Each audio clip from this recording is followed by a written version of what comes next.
Recently, Alex Hormozi posted a video about how your next employee will be AI, and I think he is right about the direction this is going.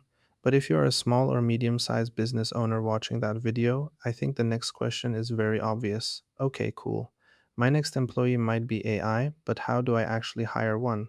Does it apply to my job listing? Does it send me a CV? Does it just show up in Slack one day and say, hey, I'm your new operations assistant? Of course, that is not really how it works. The way I see it, you do not really hire an AI employee in the same way you hire a person, you create one. You set one up, and then you train it around the way your business already works. That is the important part, because for small and medium sized businesses, this is where AI becomes really interesting. You probably do not need some massive enterprise AI system. You do not need a whole internal AI department. You need something that can help with the work your team is already doing every day: emails, lead follow up, admin scheduling, invoices, client updates, CRM updates, internal summaries, that kind of work. So essentially, an AI employee is not just ChatGPT where you ask it a question and it gives you an answer. It is more like a digital worker that has a role, has instructions, has access to tools, and can take action inside your existing workflow. For example, imagine you already work in Slack.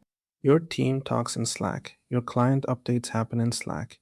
Your internal questions happen in Slack. Then your AI employee should not force you to go to some completely separate dashboard every time. Ideally, you should be able to speak to it inside Slack. You could say summarize the important client messages from today. Create a follow up task for this lead. Draft a reply to this email. Check if we have any unanswered customer requests. And then the AI agent does the work in the background. That is what makes tools like Hermes Agent interesting, because the value is not just that it can answer questions. The value is that it can operate inside the systems you already use: Slack, email, calendar, CRM, documents, project management tools, whatever your company already runs on. And the other big thing with Hermes Agent is the self learning part. This is important because a normal automation is usually very fixed. You build it once. If this happens, then do that. And that is useful, but it is also limited. An AI agent is different because it can improve based on context, feedback, and repeated work. So if the agent drafts an email and you correct it, that correction can become part of how it works next time. If it summarizes a client request badly, you can tell it what it missed. If it keeps asking you for approval on something simple, you can eventually give it a rule. For example, if the client is only asking for the meeting link, you can reply without asking me. But if the client is asking about pricing, refunds, legal issues, or complaints, ask me first. That is the difference. You're not just building automation, you're training a worker. And for small businesses, that is a very useful way to think about it because most small businesses do not have perfectly documented processes. A lot of the business lives in people's heads. The owner knows how to respond to clients, the assistant knows where invoices go. The salesperson knows which leads are worth following up with. The operations person knows what needs to happen after a client signs, but often none of that is written down clearly. AI agents force you to make that knowledge visible, and once it is visible, you can start delegating parts of it. So, if I were setting this up for a small or medium sized business, I would not start by saying, let's create an AI employee that runs the whole company. That is too broad. That is where people get disappointed. I would start with one role, one workflow, one painful part of the business. For example, an AI inbox assistant. Every morning at 9 a.m., it checks your inbox. It looks for important emails. It summarizes what needs your attention. It drafts replies where possible. It flags anything sensitive and it creates tasks for the team. So instead of starting your day by drowning in email, you start with a short summary. These are the 5 things that matter today. That is already valuable. Another example could be an AI sales assistant. It watches for new leads, it checks where they came from, it drafts a follow up, it updates the CRM, it reminds you if someone has not been contacted, and if you work in Slack, it can post a message saying, new lead came in, looks like a good fit. I drafted a reply and added them to the CRM. That is the kind of thing small businesses should be looking at, not AI as a vague concept, AI as a worker inside a specific workflow. Now, Hermes Agent is probably one of the easiest ways to start thinking about this because it is built around the idea of agents. You can give the agent a role, you can connect it to tools, you can let it operate inside your existing flow, and then you can keep improving it as it learns how you want the work done. Codex and Claude Code are also very useful, but they are a bit more technical.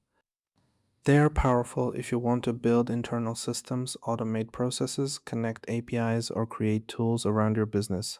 For example, let's say leads come in through your website, then someone manually copies them into a spreadsheet, then someone sends an email, then someone creates a task, then someone checks if they replied. Codex or Cloud Code can help build a proper system around that. But for a lot of business owners, Hermes Agent is probably the easier entry point because it feels more like creating an actual AI worker.